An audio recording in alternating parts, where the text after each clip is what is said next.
Bonjour Anne, je suis ravie de vous retrouver aujourd'hui dans le cadre de la formation que vous allez réaliser avec nous sur l'intelligence artificielle adaptée à votre activité professionnelle. Comment vous allez? Je vais bien, même très bien, parce que j'ai réussi à obtenir ma certification grâce à vous, grâce à mon travail. Donc, merci, déjà un grand merci. Je vais bien. C'est super. Et justement, alors qui êtes-vous? Que faites-vous? Pourquoi vous avez décidé de faire cette formation? Parlez-nous un peu de tout ça. Écoutez, moi dans mon métier déjà, j'accompagne des collaborateurs puisque je travaille dans le conseil en financement national et ma démarche d'accompagnement, si vous voulez, elle tourne notamment autour du CPF et des dispositifs de forme. Voilà. Donc quand j'ai vraiment commencé à m'intéresser un petit peu à l'intelligence artificielle, donc mon objectif c'était vraiment pas de suivre une tendance, mais vraiment de prendre comment cet outil pouvait réellement m'aider dans mon travail. Et comme beaucoup de professionnels, j'avais aussi, je dirais, une certaine prudence face à l'automatisation et je voulais savoir comment utiliser l'IA sans vraiment perdre mon esprit critique. Voilà. Ok, c'est plutôt très clair. Allez, on va rentrer un peu dans le vif du sujet. Donc justement, là, de base, quelle était vraiment votre idée quand vous avez fait cette formation-là? Vous dites, là, moi, c'est ça que j'ai besoin d'apprendre, c'est ça réellement que j'ai besoin.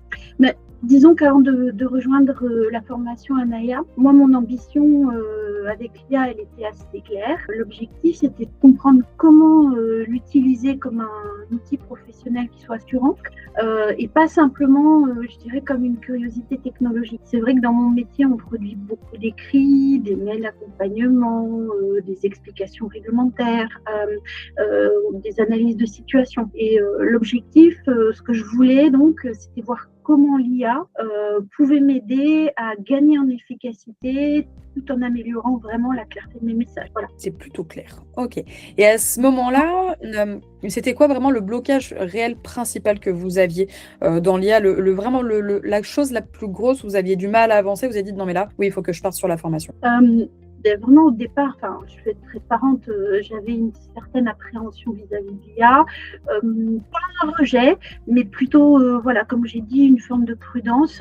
Bon, faut dire aussi que j'étais assez influencée par une inquiétude qui est assez répandue aujourd'hui, l'idée que vraiment l'automatisation, elle prendre trop de place et presque finir par remplacer le jugement humain. Donc, moi, je viens de cette situation-là. Et c'est vrai que dans mon métier, ça repose beaucoup sur l'analyse et l'accompagnement des personnes, je voulais pas perdre vraiment cette dimension humaine. C'est ça qui m'inquiétait énormément. Donc, mon frein, c'était pas vraiment l'IA en elle-même, mais plutôt, je dirais, la question suivante, comment l'utiliser sans déléguer mon esprit critique, voilà, sans le perdre. Et la formation, justement, m'a appris et m'a permis de comprendre que l'IA, tout simplement, qu'elle l'amplifie, c'est la plus... Tout à fait. Et qu'au final, l'IA est plus un assistant qu'autre chose, exactement, parce que l'humain est toujours présent. C'est ça, c'est vraiment le terme qu'il faut. Un assistant, je n'ai pas mieux pour le dire, un assistant, voilà. C'est ça. Super. Et dans tous les choix que vous aviez eus, peut-être que vous avez comparé plusieurs formations, voilà, il y en a de plus en plus sur le marché des formations IA.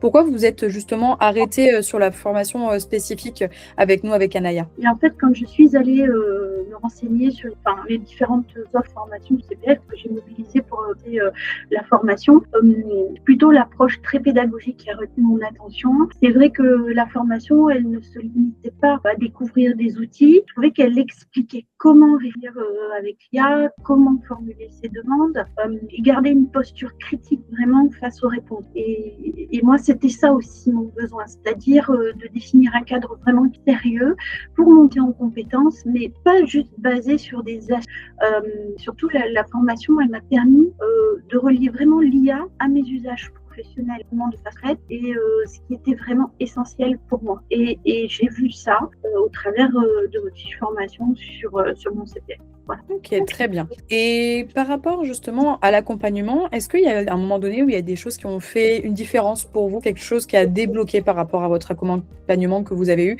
l'accompagnement que vous avez eu avec Quentin par exemple? Quentin a été super compréhensif, il a tout à fait répondu à question. Ça, c'était vraiment, et puis c'était vraiment très structuré, très bien organisé. Puis j'ai eu un vrai déclic vraiment quand j'ai compris que l'IA fonctionne vraiment comme un partenaire de réflexion. Et ça, grâce à votre accompagnement, c'est devenu, ça a été vraiment mon vrai déclic. Parce que c'est vrai qu'au début, on se pose vraiment des simples, on attend des réponses, mais quand on apprend à contextualiser, à structurer ses demandes, et ben là, pour le coup, avec votre accompagnement, votre formation, l'IA devient vraiment, je dirais, un outil pour explorer différentes formulations, sans perdre, je le précise, vraiment mon expertise qui reste, elle, vraiment voilà. Très clair, parfait. Et la dernière question, enfin, je dirais même l'avant-dernière question que j'aurais à vous poser, c'est actuellement, où en êtes-vous dans votre pratique quotidienne de l'IA? Comment vous vous organisez? Est-ce que vous l'avez vraiment, je vais vous dire, adopté quotidiennement? Comment ça se passe? Oui, ah oui, complètement, parce que l'IA aujourd'hui, ça fait partie de ma pratique quotidienne. Je l'utilise vraiment principalement comme un outil d'assistance rédactionnelle et de structuration, véritablement.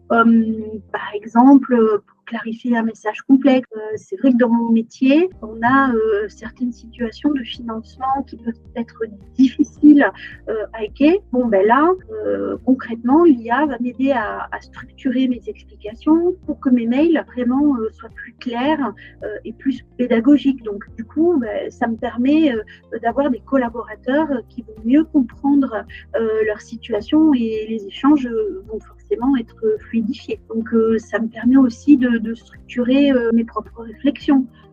Je l'utilise vraiment comme un outil de prise de recul. Je devais donner un exemple, analyser une situation, préparer un échange professionnel qui soit peut-être peu délicat. Bon, ça m'aide à organiser mes idées, à envisager différentes formulations, mais je garde toujours la main sur la décision finale. Voilà. Donc, c'est vraiment ça qui a changé. Moi, c'est vraiment intégré dans ma pure.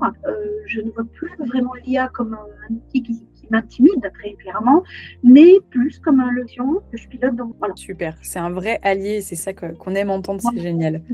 Et vraiment, j'irais même jusqu'à dire que je devais donner un conseil à un professionnel qui est encore à se former à l'IA. Je lui dirais simplement ceci, c'est qu'il faut commencer par son métier, par votre métier, et après par la technologie. Quand on a des besoins pro, comme moi, comme beaucoup d'ONL, c'est vrai que quand on sait être formé sur l'IA et qu'on sait l'user, ça devient rapidement un outil utile. Donc maintenant, moi, ce que je vois, c'est que l'IA, c'est vraiment un outil professionnel à part entière. Donc, c'est pas juste une technologie qui est là. Voilà. Super. Donc, c'est justement, vous avez dépassé la question que je vous avais, la dernière question que j'allais vous poser. Mais c'est parfait. Ça y est, on a une transmission de pensée. Et justement, j'allais vous demander. Et je pense que c'est important de le répéter. Vraiment, l'IA, c'est vraiment un levier qui nous aide, nous les ONL, vraiment à réfléchir plus clairement, travailler plus efficacement. Et quand on a compris ça, la porte plus du tout avec crainte. Et ça devient vraiment une curiosité et ça développe la curiosité, je dirais, et l'esprit critique. Voilà, ça c'est important ça. Tout à fait, je suis vraiment d'accord avec vous. Donc, si jamais vous avez des questions, n'hésitez pas à demander à Anne, qui était une personne justement pleine de doutes et au final qui se rend compte justement en ayant eu une formation, en ayant les informations, en étant renseignée, en ayant beaucoup fait d'exercices et fait de la praticité. Mais ça aide parce que voilà, effectivement, il y a le cours et il y a la pratique. Et dans ces exercices, c'est très concret, des situations professionnelles concrètes, variées. Donc, et puis même parfois qui nous permis de découvrir d'autres secteurs de métier, parce que voilà, on va essayer de vulgariser des textes, notamment, non plus, mais on en voit concrètement le bénéfice. C'est super, merci beaucoup Anne pour ces mots. Est-ce que vous aviez peut-être un dernier petit mot à nous dire après ces belles phrases que vous nous avez données?